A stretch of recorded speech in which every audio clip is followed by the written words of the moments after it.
Well, Brexit happened. Here's the thing. After they started talking about Brexit, right? The top Google search from the UK was, what is the European Union? You know what I'm saying? So basically, you have a country that was making fun of Donald Trump and Hillary Clinton and the whole, America's choosing between two stupid people or whatever. And then you guys are going to make some of the dumbest moves in 2016. Come on. That's like America saying, I want to leave North America. Why? But, Why? But the thing is, at the end of it, the people that were supporting Brexit resigned. They didn't even, now they're trying to recount it, talk about, No, but everybody that voted for Brexit was like, wait a second. Wait, what? Wait, we lose what? No. Can we get rid of this? Can we switch back? And poor David Cameron was out there campaigning against it, and he was trying to stop it. He was like, "My people, please!" And then when they voted it, he was like, "Well, peace out," and resigned, and that was it. Big, I think it's full. That was sucky. That was sucky. I don't understand how do the Brits become part of the European Union? Half the populace doesn't even know what it is or what it does. Now, I do understand what they mean about the whole immigration thing, where they're like, European Union makes it a hive and a highway for immigrants to come into our country. But the thing is, true. have you ever been to Europe? Europe is extremely diverse.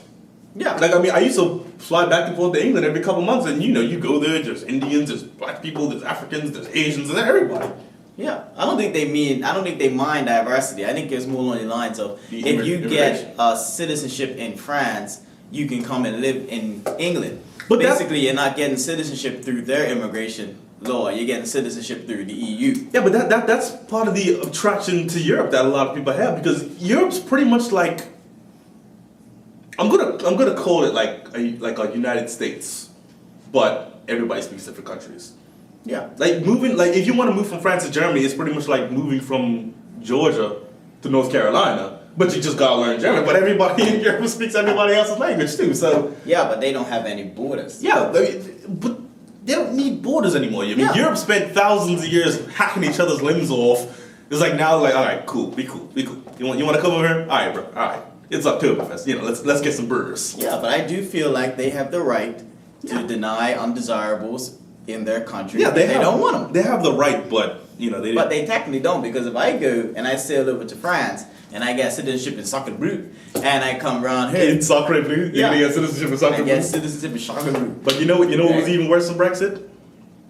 Everybody was like, "What could be worse than this? This is the dumbest decision the country's ever made." And then America was like, "Hold my beer." Well, I mean, it's not really their fault because Hillary Clinton she handed the race to the guy. She did. I'm sorry, Hillary. What's not whose fault? It's like when you are a wide receiver, right, and someone throws the ball at you, and she's in the end zone, right? And all she has to do is stand there and hold her hands out, and the football is coming straight to her, and she dropped it. That's what happened. No. What happened was she caught the football and won the game, but the referee's like, yep. That point goes to Donald. Yep. Well, that's the what's the face? The Electoral College. Yes. The oligarchy of America. And you know something? I've heard many Trump supporters say, "Oh, I'm not racist." I'm like, you might not be racist, but you're perfectly comfortable letting racists run the country. That's like saying, "Oh, I don't hate black people, but I'm not going to stop that guy from killing a bunch." Yeah. That's like saying, I don't know. I don't even know what else to compare that to. You got to compare it to Hitler. That's the only way to compare it. It's exactly like that. He said, "I'm going to make Germany great again." The Germans bought into it, and then boop, whoop-de-whoop. But you know something? You know something? Hitler actually, economically made don't say nothing. Hitler was a madman, but Hitler was smarter economically than Donald Trump. And he was smart as history has proven that businessmen do not make good presidents. Yeah, that's true. It doesn't happen. Military leaders make good presidents. In certain times. Eisenhower. Yeah. Teddy but Roosevelt. most of the time, there's military presence within military times. You I know? mean, hell, even Abe Lincoln used to throw it on when he was younger. Oh. Either George way. Washington chopping damn cherry trees. First of all, George Washington was a horrible military leader. Well, he chopped Oh damn my cherry God. trees. George Washington lost every battle he fought until the French came. The French were like, oh, sacre bleu. that's our way of saying. It is you how to fight. Smelly American. Oh. Yeah, everything's I hope we don't have French everything's viewers. smelly if it doesn't smell like croissants and cheese to them. First, croissants and cheese smell beautiful. Okay? That's what I'm saying. Have you ever smelled a freshly baked croissant? I'm pretty certain they had the best smelling city in the medieval times. Because No, the whole Paris stank. well, it probably smelled like croissant. I didn't think they had croissants back then. Yes, they did. Either way. Oh, Donald Trump's president. Well, what can we say? You know what I think? I think Melania is like a sleeper agent.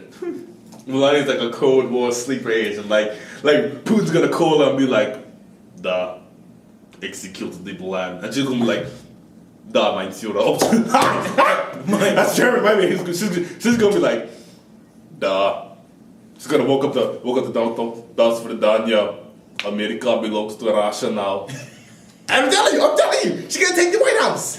Hey, I wouldn't be surprised considering that he has pretty much, he still hasn't decided whether he wants to live in Trump Tower or the White House. Well, the thing is, if he lived in Trump Tower, and even if Melania chose to stay in Trump Tower, then America would literally be paying rent on Trump Tower. Oh boy, it just gets better. It's like a gift that keeps giving, isn't it? It's not even that. Like I'm getting worried because let me tell you something. The amount of friends that I have in America that called me to see if they could stay with me for a couple months. Like I heard from some people I haven't spoken to since high school, which was I graduated from high school 7 years ago. Oh god. I heard from people. I'm like, they're like, "Hey Trey," I'm like, "Hey, fancy talking to you." They're like, "Oh, so you have an air mattress?" I'm like, "Yeah." where you going with this? Oh Lord have mercy. Well, you know, we're like kind of not too far away with our opposition leader being David Byrne. I couldn't help Oh myself. Lord, now we're gonna talk about what happened in Bermuda. I couldn't help All right, myself. pause.